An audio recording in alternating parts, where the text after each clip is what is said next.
What up? My name is Andre. I love to read books, and I think that you should too. Today, we talk about Lord of the Rings by J.R.R. Tolkien. I grew up in the early 2000s, so it was full of blockbuster movie series: Harry Potter, Lord of the Rings, Star Wars, Pirates of the Caribbean. Lord of the Rings was always, and honestly still is, my favorite out of that cohort. This was the first time this year where I actually decided to give it a shot. A lot of my hesitation to get into the books was presented by people telling me, bruh, they just be walking for 30 plus pages. Bro, they're just talking and talking and talking.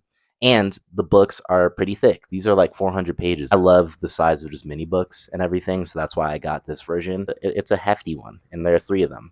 This is technically one book, by the way. I'm just going to present it as one story, given my non-spoiler thoughts real quick to hopefully encourage those who are on the fence for reading to actually take the dive. As a Cliff Note version of what the story is, it's about Frodo Baggins, who is a hobbit, who is presented with this ring that has the power of absolute destruction. You hear the saying, absolute power corrupts absolutely. That is a huge theme in this book. We have wonderful friendship, wonderful people who are presented with courage. We have corruption. For me personally, where I was able to relate is there are many times in life where things are just super over my head and above my head, and yet I have to push forward.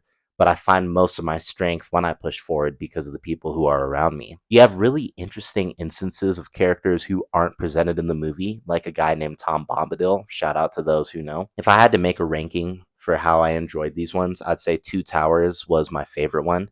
Shout out Helm's Deep. Shout out for how the book is kind of split in half. We see the group of people who are split, and all of a sudden, half the book we have for one group, half the book is another, which I thought was awesome because if you prefer one of the other groups, then you're going to love it, and then you're going to find anticipation. Fellowship of the Ring, because it's just so quaint. I love food, bro. Like, food is so fire. And J.R.R. Tolkien, he takes his time talking about food. Clotted cream and bacon and tomatoes. Boo tomatoes, bro. Boo tomato. But bacon and clotted cream, that sounds lit. And then Return of the King was a great time as well. A lot more battle heavy. And then for those who are familiar with the movies, it just takes its time in its ending. But it lands so well. For those who are intimidated or thinking, man, that might be too much for me, don't be intimidated to read any book.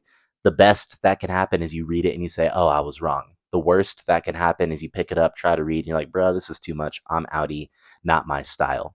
And you don't lose either way. If you live in Denver and you know me and you want to borrow and you want to check out, hit me up.